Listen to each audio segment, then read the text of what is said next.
কি বলে? হ্যাঁ, তাকে তো কাটিয়ে দিতে পারতো কাঠ আনতে, সুদামার সঙ্গে কৃষ্ণ কেন? ওটা গুরুদেব জানে, এমনি নয়। বলি নাম নামের মিলন হবে, নাম নামের মিলন হবে। সুদামা আজ গোবিন্দ পাইবে, নাম নামের মিলন হবে। সুদামা আজ গোবিন্দ পাইবে, নাম হরি গহরে, নাম নামের মিলন হবে। হরি হরি নাম নামের মিলন হবে, নাম নামের মিলন হবে। অব কৃষ্ণ অনিবাদে, অব কৃষ্ণ যাও তুমি কষ্ট অনিবাদে। কৃষ্ণ আর সুদামা দুইজন মিলে জঙ্গলের মধ্যে দিয়ে কাঠ ভাঙার জন্য হাঁটতে হাঁটতে যাচ্ছে। কেউ কারোর সঙ্গে কথা বলছে না। মনে রাখবেন, অনেকে বলে শ্রীরাম নাকি সুদামা হয়ে এসেছে, এ কথা কিন্তু সর্বৈব ভুল। শ্রীরামের সঙ্গে সুদামার কোনরূপ কোনো সম্পর্ক নেই। কেন? শ্রীরাম হচ্ছে সক্ষবেশ অবতার, সুদামা হচ্ছে ভাববেশ অবতার। দুজনের সঙ্গে দুটো মিশিয়ে দিলে তো হবে না, অনেক তফাৎ, দুটোতে অনেক তফাৎ। হ্যাঁ, দুজনে যাচ্ছে জঙ্গলে কাঠ ভাঙতে। কিছু দূর যাওয়ার পরে ভগবান নিজেই মুখ ফুটে সুদামাকে বলে বসলেন, আচ্ছা তোমার নাম কি জানো? সুদামা বলে, আমার নাম সুদামা। তোমার কি নাম? ভগবান বলে, আমার তো অনেক নাম, অনেক নাম। বহু লোকে বহু নামে ডাকে। কেউ বলে মধুসূদন, কেউ বলে জনার্দন, কেউ বলে দর্পহারি, কেউ বলে নন্দনন্দন, কেউ বলে গোবিন্দ। তুমি আমার কোন নামে ডাকবে? সুদামা বলে, সব থেকে বেশি মানুষে তোমায় কি নামে ডাকে? বলে, আমার কৃষ্ণ বলে ডাকে। বলে, আমি ওই নামে ডাকবো, ওই নামটা বড় প্রিয় আমার, ওই নামে ডাকবো তোমার। হ্যাঁ, যেই কথা বলেছে, ভগবান তখন জিজ্ঞাসা করছে, সুদামা তুমি গুরুদেবের আশ্রমে এসে আমার দিকে ওইভাবে এক দৃষ্টে তাকিয়েছিলে কেন? ভগবান জিজ্ঞাসা। সুদামা বলছে, না না, ওটা বড় লজ্জার কথা, তুমি জিজ্ঞাসা করো না, ওটা যা হওয়া হয়ে গেছে। বলে, বলো না বলো না। মানে বলছিলাম কি, আমাদের ঘরেও না তো ঠাকুর আছে জানো তো, আমরা প্রত্যেকদিন গোবিন্দ সেবা দিই। ও তাই? হ্যাঁ, আমাদের সিংহাসনে যে গোবিন্দ বসে আছে তাকে দেখতে আর তোমাকে দেখতে একই রকম, ওই জন্য তোমার দিকে তাকাচ্ছিলাম। পরে আমার বাবা বললো তুমি সে নও, ওই জন্য আর আমি দেখি নাই। তাই নাকি? হ্যাঁ, সোনা গায়েন এই যে আমাদের কীর্তনে খুশি হয়ে 100টি টাকা তিনি উপহার হিসাবে আমাদেরকে প্রদান করেছেন। ভগবান বলছে, সুদামা তোমাদের সিংহাসনে যে ভগবান বসে আছে তাকে দেখতে আমাকে একই রকম। সুদামা বলে, হ্যাঁ, তুমি জানো না? কি করে জানবে? তুমি তো রাজার ছেলে, কোনোদিন কি কষ্ট পেয়েছ? কোনোদিন গোবিন্দ সেবা করেছ? গোবিন্দকে গোবিন্দ সেবার কথা বলছে, কিরকম সরল মন দেখো। হ্যাঁ, ভগবান বলে, তা ঠিক অবশ্য, আমি তো রাজ্যের ছেলে, সারা জীবন আরাম বিরামের সময় কাটিয়েছি, আমি ওই সব সেবা টেবা। আচ্ছা সুদামা, তাহলে আমাদের দুজনের সম্পর্কটা কি হলো? ভগবান জিজ্ঞাসা করছে। সুদামা বলছে, সখা আমাদের কোনো সম্পর্ক হবে না। কেন? আমার বাবা না বলেছে, আমার বাবা শিখিয়েছে উত্তম নিশ্চিন্তে চলে অধমের সাথে, যিনি মধ্যম তিনি চলিবেন তফাতে। আমি গরিব না, গরিব আর বড় লোকের সম্পর্ক হয়? ভগবান বলে, আচ্ছা ইহজগতের সম্পর্ক না হয়ে যদি পরজগতের হয়? সুদামা তো ভগবানের কথা কিছু বুঝতেই যাচ্ছে না। সুদামা বলে, এই সম্পর্ক আবার ইহজগতের, তুমি কি সব বলছো? ভগবান ছুটে গিয়ে সুদামাকে বুকে জড়িয়ে ধরে কি বলছে, আজ হতে বন্ধু হলাম, বন্ধু হলাম, আমি হলাম সখা, আমি হলাম সখা। জীবনের অন্তিম দিনে তুমি পাবে মোর দেখা, তুমি পাবে মোর দেখা, তুমি পাবে মোর দেখা। এ তো ইহজগতের সম্পর্ক নয়, এ পরজগতের সম্পর্ক। হ্যাঁ, কেন জানেন? ভগবান যদি ভক্তের মুখটা মনে রেখে দেয়, এতেই ভক্তের সাধন ভজন সব হয়ে যায়। আলাদা করে দরকার হয় না, আলাদা করে ভগবানকে ডাকার দরকার পড়ে না। এখন তো ট্রেন বাস করে লোকে যাচ্ছে তীর্থস্থানে, আগে আগে পায়ে হেঁটে যেত।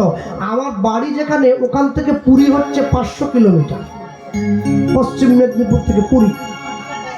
এই 510 কিলোমিটার পায়ে হেঁটে এক ভক্ত পুরীতে গিয়েছে জগন্নাথ দেবকে দর্শন করতে। হ্যাঁ, আর যেই জগন্নাথ দেবকে দর্শন করতে গেছে, জগন্নাথ দেবের মন্দিরের বাইরে সেবক এসে দরজা ঘিরে দিয়েছে, তুমি যাবে না।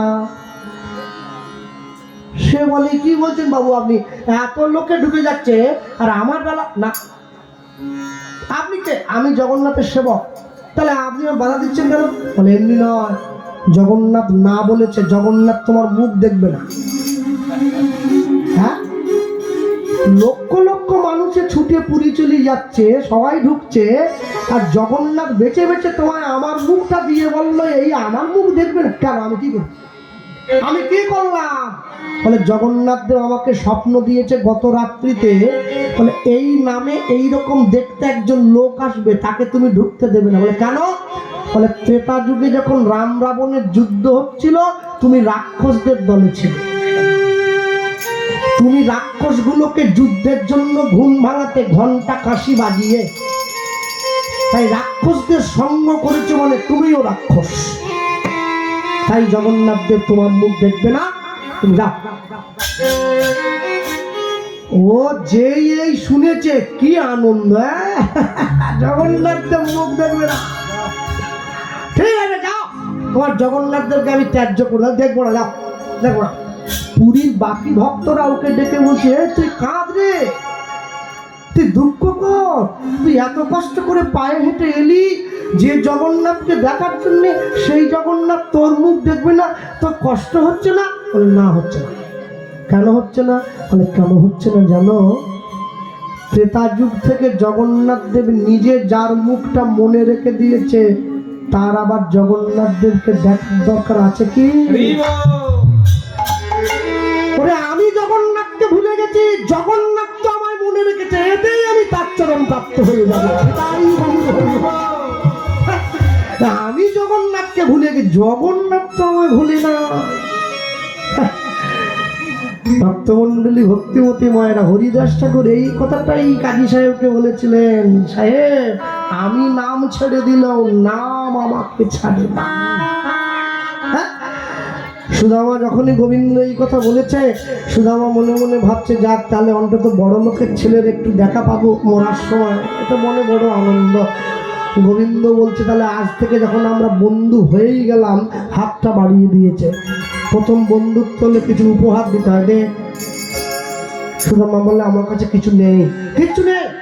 আছে, আমার মা আসার সময় কটা নাড়ু দিয়েছিল, কচুরে আছে, একটা নিবি? ভগবানকে বলছে, এই দেখ, এই শোন, শক্ত হবে কিন্তু, তুই যাচ্ছে নরম নরম নাড়ু খাস, এই শক্ত হবে, আমাদের তো খুদের নাড়ু শক্ত হয়। ভগবান বলে, দাও না। যেই হাতটা বাড়িয়ে দিয়েছে, অমনি গোবিন্দ হাতটা বাড়ানো মাত্র সুদামা গোবিন্দের হাতে নাড়ুটা দিয়ে, একই রে বন্ধু, নাড়ুর উপরে একটা তুলসী পাতা দেখতে পাচ্ছি।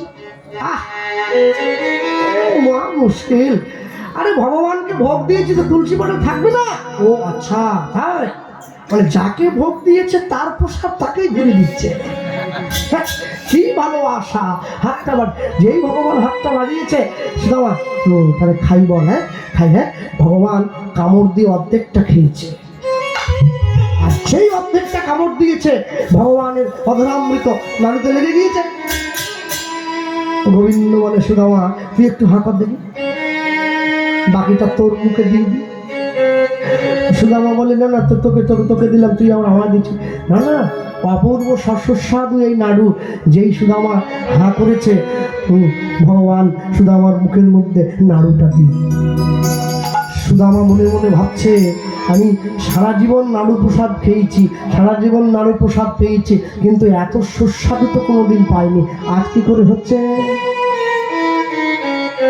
সুদামা চুপ করে দাঁড়িয়ে আছে। ভগবান বলে, সুদামা কি ভাবছিস? না কিছু না, চল জঙ্গলে যাই, চল। এই নাড়ু দিদি একটু জল দিবি। ভগবান গাছের তলায় গোবিন্দকে বসিয়ে দিয়ে সুদামা দূর বনে নদীর পাড়ে গিয়েছে জল সংগ্রহ করার জন্য। বস, উঠবি না। হাতটা জলের মধ্যে ডুবিয়ে যখনই তুলে পাড়ে হেঁটে আসতে যায়, হাতের তলা দিয়ে জলটা পড়ে যায়। কি করে নেব? বন্ধু জল চেয়েছে, কাঁধে নামাবলিটা ছিল, নামাবলিটা নিয়ে নদীর জলে ডুবিয়ে দিয়েছে। তাহলে নামাবলির গায়ে নাম লেখা আছে, বীজের মধ্যে বৃক্ষ থাকে তবু না যায় দেখা, নামের মধ্যে নামই থাকে হৃদয়ে পটে আঁকা। যেই নামের অঙ্গে জল লেগেছে, ভগবানের তৃষ্ণা মিটে গিয়েছে। সুদামা নামাবলিটা নদীর জলে ডুবিয়ে, এই তো ভিজে গেছে, ডুবে গেছে, এইটা নিয়ে আমি যাব আমার বন্ধুর কাছে, একটু মুখে ধরবো, আমার বন্ধু প্রাণ ভরে জল খাবে। আর যেই কথা এই চিন্তা করছে, হঠাৎ করে সুদামা পিছন ঘুরে তাকিয়ে দেখছে একটা হিংস্র বাঘ দাঁড়িয়ে আছে। কি থরথর করে কাঁপছে বাঘের ভয়ে। আর যেই ভয় পেয়ে সুদামা কাঁপছে, ভগবান সেই গাছের তলায় বসে চিৎকার করে ডাক দিচ্ছে, সুদামা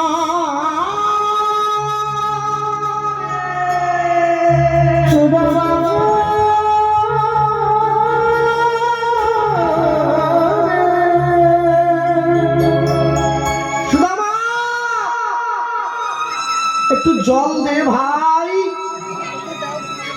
সুদামা গোবিন্দের ডাকটা সুদামার কর্ণমূল ভেদ করে মর্মমূলে পৌঁছে গেছে। ভগবান তো আমাদের সবাইকে ডাকছে, আমরা শুনতে পাই না গোবিন্দের ডাক কেন? আমাদের দুটো কান, একটা ব্যবহার হয় পরনিন্দা শোনার জন্যে, একটা ব্যবহার হয় নিজের আত্মপ্রশংসা শুনবার জন্যে। দুটো কানই তো বন্ধ, গোবিন্দের ডাকটা শুনবো কি করে? শুনবো? সুদামা বাগদার কাছে গিয়ে হাত জোড়ে করে দাঁড়িয়ে বলছে, বিশ্বাস করো, আমার বন্ধু গাছের তলায় বসে আছে, জল পিপাসায় বড় ক্লান্ত, আমি যদি না যাই ও অসুস্থ হয়ে পড়বে। শোনো শোনো শোনো, আমি জানি তুমি খুব ক্ষুধার্ত, আমার একটু সময় দাও। আমি ব্রাহ্মণ বাড়ির সন্তান, আমি কথা রক্ষা করব, কথার মর্যাদা দেব। আমি আমার বন্ধুকে একটু জল খাইয়ে তোমার কাছে আসবো, তখন তুমি আমায় খেয়ে নিও। সুদামার কৃষ্ণ প্রেমের কাছে হিংস্র বাঘ পর্যন্ত মাথা নিচু করে দাঁড়িয়ে আছে। বাঘ তো নয়, ভগবান মায়াকে পাঠিয়েছে, একটু পরীক্ষা করো দেখি আমায় কতটা ভালোবাসে। গাছের তলায় বসে ভগবানের চোখে জল এসেছে, মনে মনে ভাবছে, সুদামা এই ভালোবাসার এক ভাগ যদি কেউ আমায় দিত, আমি জন্ম জন্মান্ত ধরে তার চরণে দাস হয়ে থেকে যেতাম।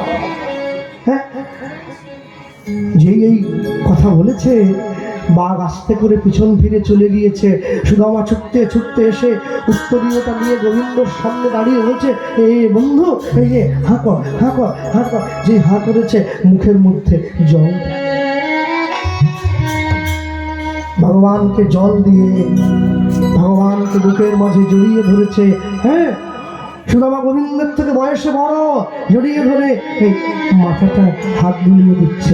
এখন শরীরটা কেমন লাগছে? শান্তি। নাহং তিষ্ঠামি বৈকুণ্ঠে যোগিনাং হৃদয়ন চ মদ ভক্তে যত্র গায়ন্তি তত্র তিষ্ঠামি হে নারদ। ভক্ত মোর মাতা পিতা, ভক্ত মোর প্রাণ, ভক্তের হৃদয়ে সদা গোবিন্দ বিশ্রাম। আর যদি সেই ভক্ত হয় সুদামার মতো নিষ্কাম ভক্ত, তার হৃদয় তো গোবিন্দের বাসস্থান নয়, গোবিন্দের নিবাস। বুকে জড়িয়ে ধরেছে। তাহলে বন্ধু এবার যাই, কাঠটা ভাঙি। গোবিন্দ বলে, চল। না না, তুই বস, তুই বস, তুই রাজার ছেলে, কোনোদিন কষ্ট করেছিস? কাঠ ভাঙতে অনেক কষ্ট, গাছের উঁচু ডালে উঠতে হয়, গাছে কত পোকা থাকে, গায়ে কামড়